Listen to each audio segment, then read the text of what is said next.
Hello world, Patricia O'Connor, Bonsai balcony. I'm gonna push in on this beautiful cascade. This is more of like what I was talking about on those lichens. I'm probably in a million people's way right now, so I'm just gonna slightly back out of here. What a beautiful, beautiful tree. As are they all. I mean, to say what a beautiful tree is just a waste of words here. They all are just so impressive. Little hint of deadwood poking out on the end. And we've got a hollow feature. And that branch that would have been poking right at us has been dealt with in a way that adds beauty to the tree. What a beautiful little tree. Oh man. Little forest of group planting. Large tokonoma pots. And cool, that's just very impressive. I'm gonna just swipe right over here. I used to have one of those. A Canon A1. I love it. I did too. I bought a Canon A1 and I inherited an A1 program. And I shot with it until I finally went digital. And that was a Nikon D800, 36 million pixels. I still shoot fuzzy black and white pictures because that's what I do, but I shoot them with 36 million pixels. Have a fantastic weekend. Yeah, Pat will kind of strike up a combo. This is another olive. Pretty sure I haven't walked up there to see it, but that's a fairly large tree. I'm about 10 feet away and it looks that big. It's also attracted a crowd, as olives kind of tend to do. It's a big deal. And then look at this guy. No, y'all are fine. Everybody's enjoying the trees. Yeah, we're just okay. Honey, this is an olive tree. I was probably about 10 years old when I first saw bonsai. I was at a nurseryman's convention in Dallas, Texas. And when I saw them for about 10 or 20 feet away, and I could not believe that they were real and living. I thought that somebody had made a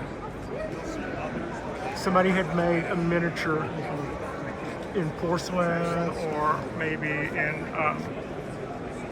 plastic or something. You know, you see people who specialize in making exact replicas of things, and I thought that's what I was looking at.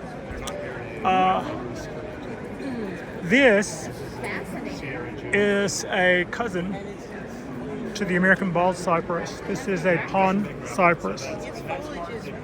I've also heard this called a pygmy cypress.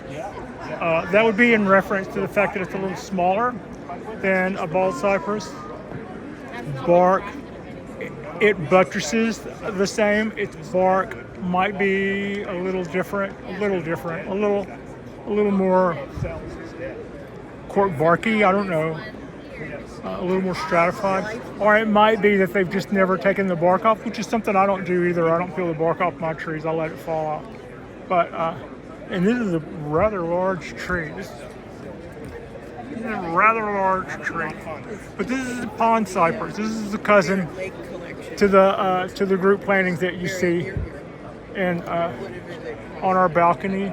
And it is in a really nice size unglazed pot.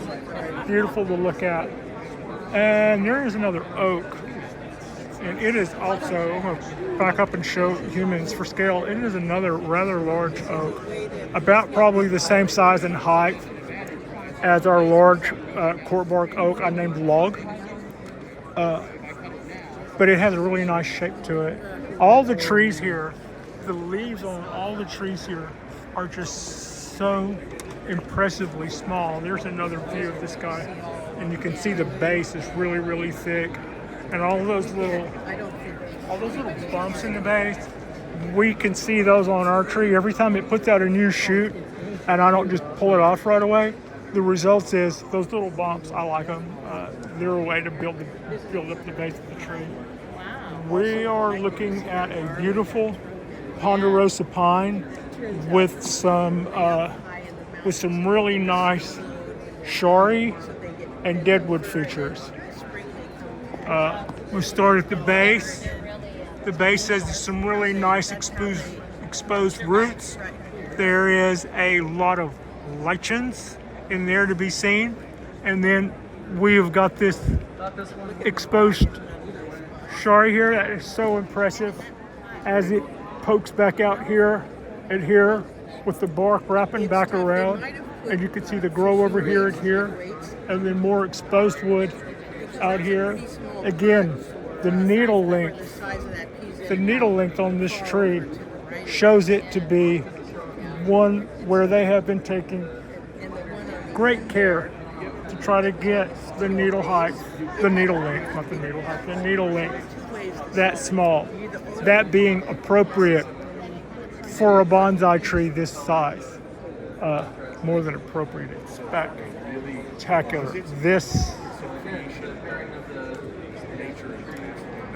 is my favorite tree so far in the show. I'm a little partial to ponderosas.